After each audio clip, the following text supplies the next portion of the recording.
Ever since the second half of last year, we have seen people using Tinder because it became the only way for them to connect with others. We heard from more than 60% of our members last year that they joined Tinder because they felt lonely, they were missing human connection. And something that we have declared as our mission now is to keep the magic of human connection alive. We're very, very excited about Tinder coins. We've been testing this the last few months, and you'll see this rolling out around the world in years to come. I really see us having a tremendous responsibility to coach, in particular, young people coming into the dating sphere for the first time on how to behave, how to be a great date, how to be a great partner.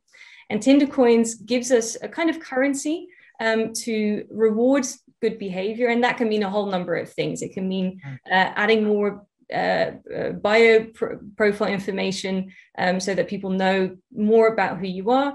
And ultimately, this will actually help people find more meaningful connections. By the way, if there was one tip I could give anyone listening today, if you wanted to find a great match on Tinder, investing a bit of time in completing your profile, maybe adding a video, things like this, this will really help you stand out and give people a real sense of who you truly are. Swipe night is actually one of our best examples of what you call the metaverse, but really an experience that blurs the boundaries between online and offline. So for those of you that haven't had a chance to see it, Swipe Night is a basically Hollywood-style production where we filmed real people in the real world going through a murder mystery adventure. And every single Sunday, we release a new episode. And if you're a Tinder member, you can make choices that will inform how the adventure plays out. So it's a bit like a choose your own adventure style game. And the choices that you make then connect you with other people that have made the same decisions. So this is a very exciting way of creating a real life, or what feels like a real life experience on Tinder. It's hugely entertaining.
Omicron is causing an increase in COVID-19 reinfections in South Africa, a scientist studying the new strain has said, and is fast overtaking Delta to become the country's dominant variant.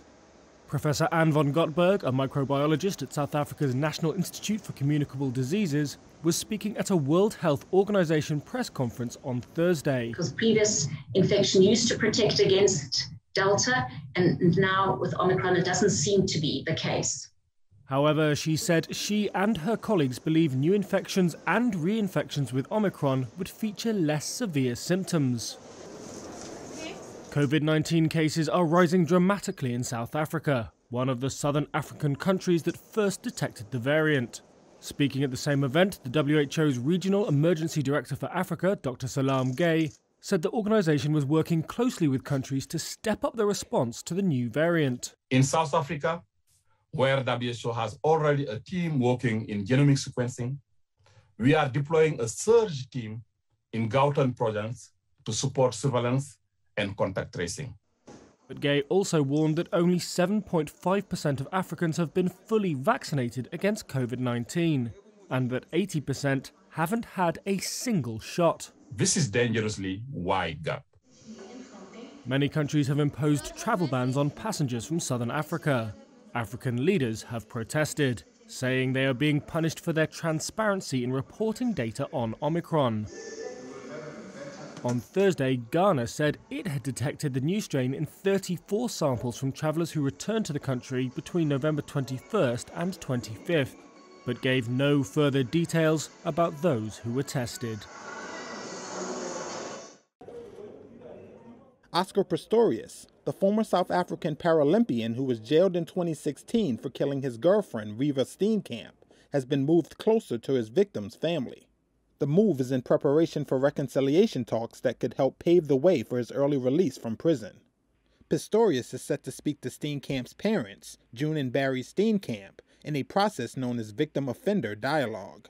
It is an integral part of South Africa's restorative justice system and its prison system that brings parties affected by a particular crime together in a bid to achieve closure.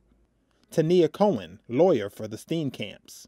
The reason for that transfer is that June and Barry Steenkamp, the parents of the late Reeva Steenkamp, would like to participate in the victim offender dialogue process, but they are unable to travel. Hence, the department has seen fit to transfer Oscar Pistorius to Gqeberha, where they will be facilitating the process.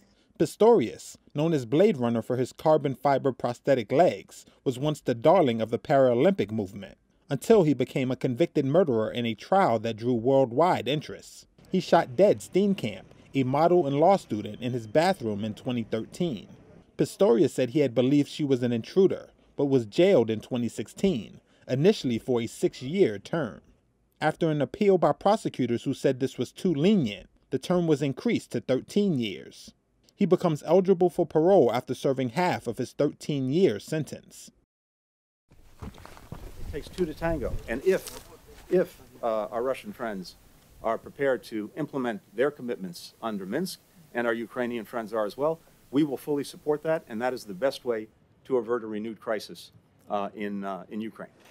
US Secretary of State Antony Blinken meeting with his Russian counterpart, Foreign Minister Sergei Lavrov, in Stockholm on Thursday, and warning him face-to-face of serious consequences in the form of sanctions if Russia's military launches an invasion of its ally. Lavrov here responding that NATO is drawing closer to Russia's borders and that the nightmare scenario of a military confrontation is returning. It's a diplomatic meeting on neutral ground. Hands are being shaken. The two men refer to each other by their first names. But make no mistake, the Ukraine crisis is still the main flashpoint in the relationship between Russia and the West, at the worst level in the 3 decades since the end of the Cold War. A senior US official told Reuters that there were no breakthroughs at the Blinken-Lavrov meeting, although both sides agreed to keep the dialogue going, and it's likely going to be intense. Meanwhile, the crisis in Eastern Europe continues. Reuters visited these separatists backed by Russia in Ukraine the day before the Stockholm meeting. Both sides accuse each other of ceasefire violations. Vladimir here, who did not want to give us his last name, says the gunfire usually starts late in the afternoon. He says he's spent 8 years in these trenches and hasn't seen his family in ages. The Russian government said on Thursday that it's arrested 3 suspected Ukrainian operatives, including one planning a bombing using homemade devices, which Ukraine's government has dismissed as a trumped-up charge.